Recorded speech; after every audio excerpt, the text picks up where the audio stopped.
നമ്മൾ chart analyse ചെയ്യാൻ വേണ്ടി യൂസ് ചെയ്യുന്ന ട്രേഡിംഗ് വ്യൂവിൽ ഒരുപാട് ടൂൾസ് ഉണ്ട്. എന്നാൽ ഈ ടൂൾസ് സെലക്ട് ചെയ്യാൻ ഒരുപാട് ഷോർട്ട് കട്ടുകളും ഉണ്ട്. എത്രമാത്രം നമുക്ക് ട്രേഡിംഗ് വ്യൂ സിമ്പിൾ ആയിട്ട് യൂസ് ചെയ്യാൻ പറ്റുന്നോ അത്രമാത്രം നമുക്ക് എന്ത് ചെയ്യാം, ട്രേഡ് എഫക്റ്റീവ് ആക്കാൻ പറ്റും. അപ്പൊ ഇന്ന് നമ്മൾ നോക്കുന്നത് ട്രേഡിംഗ് വ്യൂവിലെ കുറച്ച് ഷോർട്ട് കട്ടുകളും അതേപോലെ നമുക്ക് ആവശ്യമായിട്ടുള്ള കുറച്ച് ടൂൾസുകളുമാണ്. ഈ കാണുന്നതാണ് നമ്മുടെ ട്രേഡിംഗ് വ്യൂവിന്റെ ഇന്റർഫേസ് എന്ന് പറയുന്നത്. ഇതിലിപ്പോൾ ഒരുപാട് ടൂള് കാര്യങ്ങളെല്ലാം ഉണ്ട്. നമുക്ക് വൺ ബൈ വൺ നോക്കാം. ഇത് കോമൺലി എല്ലാവർക്കും അറിയാവുന്ന ഒരു കാര്യമാണ്. ഈ റൈറ്റ് സൈഡിൽ കിടക്കുന്നത് ഏത് പെയർ ആണോ അല്ലെങ്കിൽ നമ്മൾ യൂസ് ചെയ്യുന്ന ഏത് പെയർ ആണോ അതിന്റെ പ്രൈസ് ആയിരിക്കും റൈറ്റ് സൈഡിൽ കാണുന്നത്. തൊട്ടടിയിൽ കാണുന്ന ഡേറ്റ്സ് അല്ലെങ്കിൽ മന്ത് ആയിരിക്കും. ഓക്കെ, നമ്മൾ ഇട്ടിരിക്കുന്നത് ഡെയിലി ടൈം ഫ്രെയിമിൽ ചാർട്ടാണ്. ഇതിൽ ഓരോ കാര്യങ്ങളും നമുക്ക് എന്ത് ചെയ്യാം, വൺ ബൈ വൺ ഒന്ന് ചെക്ക് ചെയ്യാം. അതിലെ ഫസ്റ്റ് ടൂൾ എന്ന് പറയുന്നത് റൈറ്റ് സൈഡിൽ നമുക്കൊരു ബുക്ക് മാർക്കിന്റെ ചിഹ്നമുണ്ട്. അതായത് നമ്മൾ വാച്ച് ലിസ്റ്റ് നമ്മൾ ഒന്നിൽ കൂടുതൽ പെയറുകൾ നോക്കുന്നുണ്ടെങ്കിൽ നമുക്ക് ഓരോ തവണയും നമുക്ക് മാർക്കറ്റിൽ പോയിട്ട് ഇങ്ങനെ സെർച്ച് ചെയ്ത് നമ്മുടെ ഏത് പെയറാണോ നമ്മൾ നോക്കുന്നത് അതിങ്ങനെ സെലക്ട് ചെയ്യേണ്ട ആവശ്യമില്ല. നമ്മൾ നോക്കുന്ന എല്ലാ പെയറുകളും നമുക്ക് എന്ത് ചെയ്യാൻ പറ്റും, ഒരേ ടേബിളിൽ ആഡ് ചെയ്തിടാൻ പറ്റും. അതാണ് ഈ ബുക്ക് മാർക്കിന്റെ ചിഹ്നം. നമുക്ക് വാച്ച് ലിസ്റ്റ് ക്രിയേറ്റ് ചെയ്യാൻ പറ്റും. നിങ്ങൾ എടുക്കുന്ന സമയത്ത് ഈ ഒരു ഫോർമാറ്റിലായിരിക്കത്തില്ല നിങ്ങളുടെ ഇന്റർഫേസ് എന്ന് പറയുന്നത്. ഇങ്ങനെ ആയിരിക്കും നിങ്ങളുടെ ഇന്റർഫേസ്. ഓക്കെ, അതിനുശേഷം അതിലുള്ളതെല്ലാം നിങ്ങൾക്ക് ഡിലീറ്റ് ചെയ്ത് കളഞ്ഞതിന് ശേഷം എന്റെ റൈറ്റ് സൈഡിൽ പോയാൽ നിങ്ങൾക്ക് ഡിലീറ്റ് ചെയ്യാനുള്ള ഓപ്ഷൻ ഉണ്ട്. ഇതേപോലെ അതെല്ലാം നമുക്ക് സ്റ്റോക്കുകളും ക്രിപ്റ്റോയും എല്ലാം നമുക്ക് ഡിലീറ്റ് ചെയ്ത് കളഞ്ഞതിന് ശേഷം നിങ്ങൾ ഏതൊക്കെ പെയറുകളാണോ അല്ലെങ്കിൽ നിങ്ങൾ ഏതൊക്കെ കറൻസികളാണോ നിങ്ങൾ വാച്ച് ചെയ്യുന്നത് അത് ചെയ്യാം. ഇവിടെ ഒരു പ്ലസ് ചിഹ്നം ഉണ്ട്. ഈ പ്ലസ് ചിഹ്നത്തിൽ കൊടുത്തതിന് ശേഷം നിങ്ങൾക്ക് സെർച്ച് ചെയ്ത് ഇവിടെ ഒരു പ്ലസ് ചിഹ്നം ഉണ്ട്, ഇവിടെ നമുക്ക് ആഡ് ചെയ്യാൻ പറ്റും. ഓക്കെ, അപ്പൊ ഞങ്ങൾ നോക്കുന്ന സിംഗ്രേഡിന് വേണ്ടി നോക്കുന്ന കറൻസികളാണ് ഇതായി ആഡ് ചെയ്തിട്ടുള്ളത്. ഇതേപോലെ നിങ്ങൾക്കും ആഡ് ചെയ്യാൻ പറ്റും. അതിനുശേഷമുള്ള ഓപ്ഷനാണ് അലേർട്ട് എന്ന് പറയുന്നത്.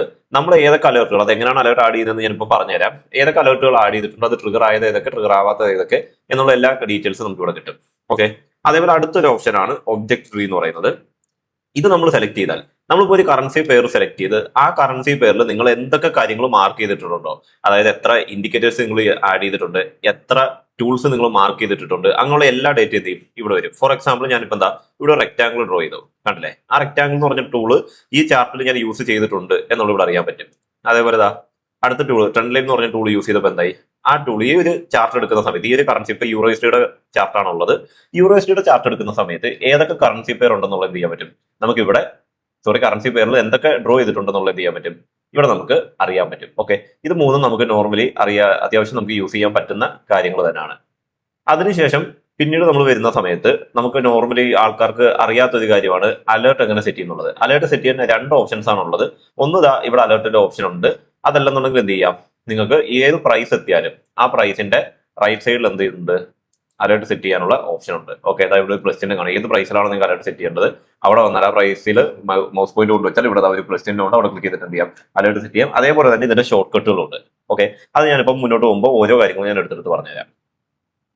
പിന്നീടുള്ളത് ലെഫ്റ്റ് സൈഡിലുള്ള ടൂൾസ് ആണ്. ഒരുപാട് ടൂളുകൾ എന്തുണ്ട് നമുക്ക് അവൈലബിൾ ആയിട്ടുണ്ട്. ഇപ്പൊ ഞങ്ങൾക്ക് ആവശ്യമായിട്ട് ടൂളുകൾ ഞങ്ങൾ സ്റ്റാർ ചെയ്ത് വെച്ചിട്ടുണ്ട്. അപ്പൊ നമുക്ക് ആവശ്യമായിട്ടുള്ള ടൂളുകൾ സ്റ്റാർ ചെയ്ത് വെച്ചാൽ എന്ത് ചെയ്യും, ഇവിടെ ഇങ്ങനെ ആഡ് ആയിട്ട് കിടക്കുന്നതാണ്. ഓക്കെ, അപ്പൊ ഞങ്ങൾ ഇതിലൊന്ന് ട്രെൻഡ് ലൈൻ ആണ് നമ്മൾ യൂസ് ചെയ്യുന്നത്. അതിനുശേഷം ഹൊറിസോണ്ടൽ റേ, അപ്പൊ ഇത് സ്റ്റാർ ചെയ്തിട്ടുണ്ട്. പിന്നീട് ബൈ ഓപ്ഷനും സെൽ ഓപ്ഷനും ഒക്കെ നമുക്ക് അത് തന്നെ ബൈയും സെല്ലും ഒക്കെ നമുക്ക് പ്ലേസ് ചെയ്യാൻ വേണ്ടിയുള്ളത്. ഷോർട്ട് പൊസിഷനും ലോങ് പൊസിഷനും ഒക്കെ നമുക്ക് മാർക്ക് ചെയ്തിടാനുള്ള ടൂളുകളുണ്ട്. അത് നമുക്ക് ഇവിടെ സെലക്ട് ചെയ്യാം. റെക്ടാംഗിൾ നമുക്ക് ഇവിടെ ആവശ്യമായിട്ടുണ്ട്, അത് സെലക്ട് ചെയ്യാം. അതേപോലെ ഏറ്റവും അടിയിൽ, ഇത് പലർക്കും അറിയാത്ത കാര്യമാണ്, നമ്മൾ ഡ്രോ ചെയ്ത് വെച്ചേക്കുന്ന കാര്യങ്ങൾ അത് ഒരാൾ ഡിലീറ്റ് ചെയ്യാതിരിക്കാൻ വേണ്ടി നമുക്ക് എന്ത് ചെയ്യാം, ഇവിടെ ലോക്ക് ചെയ്യാൻ പറ്റും. ഇപ്പൊ ഞാനിതാ ഇവിടെ ലോക്ക് ചെയ്താൽ എന്റെ ഈ ഒരു ചാർട്ടിലുള്ള എല്ലാ ഡ്രോയിങ്സും എന്തായി, ലോക്കായി. ഓക്കെ, അത് നമുക്കിത് ചേഞ്ച് ചെയ്യാൻ പറ്റത്തില്ല, കണ്ടില്ലേ? എനിക്ക് അതിനകത്ത് ഒരു മാറ്റവും വരുത്താൻ പറ്റില്ല. സ്ക്രീൻ അങ്ങനെ മാറത്തേ ഉള്ളൂ. അതേസമയം നമ്മളത് ലോക്ക് മാറ്റിയതിനു ശേഷമാണെന്നുണ്ടെങ്കിലോ നമ്മുടെ ഡ്രോയിങ്സ് എങ്ങനെ വേണമെങ്കിലും ചേഞ്ച് ചെയ്യാം. ഓക്കെ, അപ്പൊ അത് നമുക്ക് ലോക്ക് ചെയ്ത് നോക്കാൻ പറ്റും. അതേപോലെ നമ്മുടെ ഡ്രോയിങ്സ് എല്ലാം ഹൈഡ് ചെയ്യാനും പറ്റും.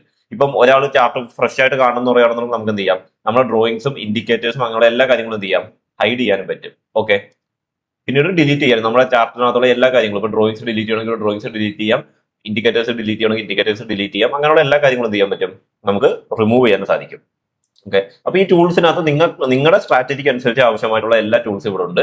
അത് നിങ്ങൾക്ക് എന്ത് ചെയ്യാം, യൂസ് ചെയ്യാൻ സാധിക്കുന്നതാണ്.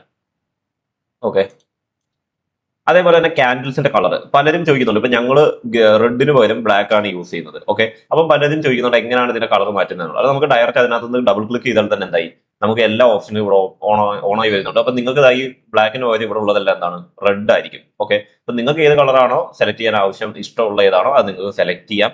എന്ത് സെലക്ട് ചെയ്താലും ഇവിടെ ടെംപ്ലേറ്റിൽ വന്നിട്ട് സേവാസ് എന്ന് പറഞ്ഞ ഓപ്ഷൻ ഉണ്ട്. അവിടെ നിങ്ങളുടെ നെയിം കൊടുത്തിട്ട് സേവ് ചെയ്യാൻ വേണ്ടി ശ്രമിക്കുക.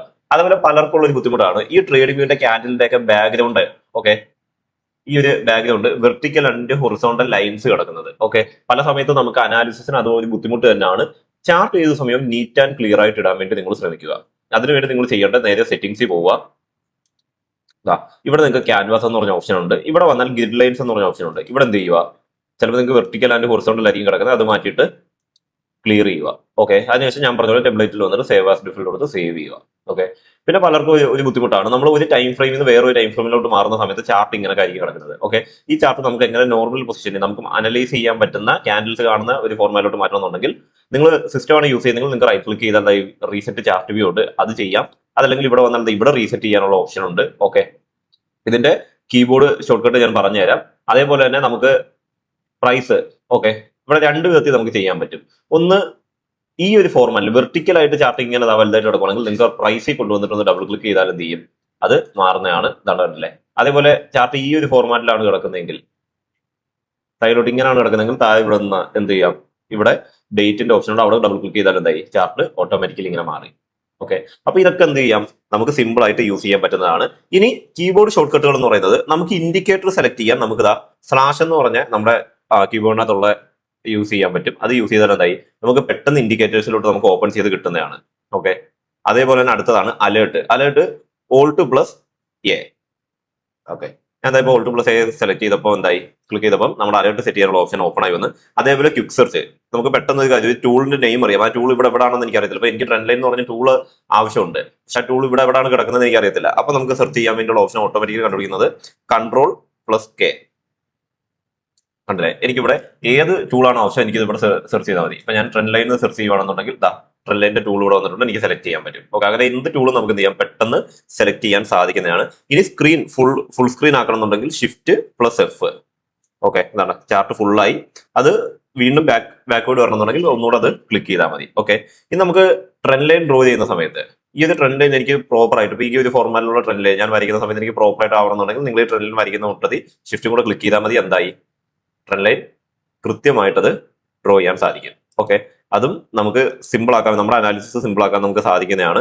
പിന്നീട് മെഷർ, നമ്മുടെ പിപ്പ് കാര്യങ്ങളൊക്കെ കാൽക്കുലേറ്റ് ചെയ്യാൻ വേണ്ടി നമ്മൾ യൂസ് ചെയ്യുന്നതാണ് മെഷർ എന്ന് പറഞ്ഞ ടൂൾ.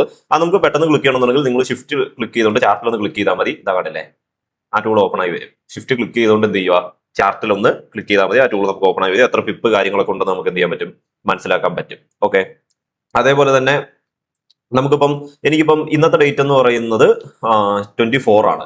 അടുത്ത മാസം, അതായത് ഇതിന് മുന്നത്തെ മാസം മാർച്ച് 24 എനിക്ക് പെട്ടെന്ന് പോകണം. അതിന് ഞാൻ ചെയ്യേണ്ടതെന്ന് പറഞ്ഞാൽ ബാക്ക് ഇങ്ങനെ പോയി നോക്കേണ്ട ആവശ്യമൊന്നുമില്ല.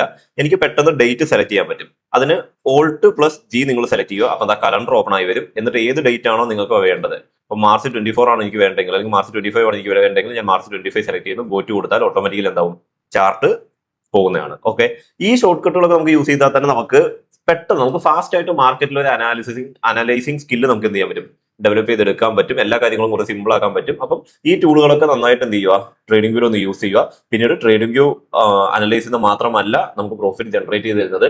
ഈ അനലൈസ് ചെയ്ത കാര്യങ്ങൾ ക്വിക്കായിട്ട് MT5ലും നമ്മുടെ അനാലിസിസ് പെർഫെക്റ്റ് ആക്കാൻ നല്ലൊരു എൻട്രി കൺസെപ്റ്റ് കൂടെ ഫോളോ ചെയ്യുമ്പോൾ നിങ്ങൾക്ക് എന്താവും, ട്രേഡിംഗ് എന്നുള്ള ഒരു മേഖല നിങ്ങൾക്ക് കുറച്ചുകൂടെ സിമ്പിൾ ആയിട്ട് മാറും. ഓക്കെ.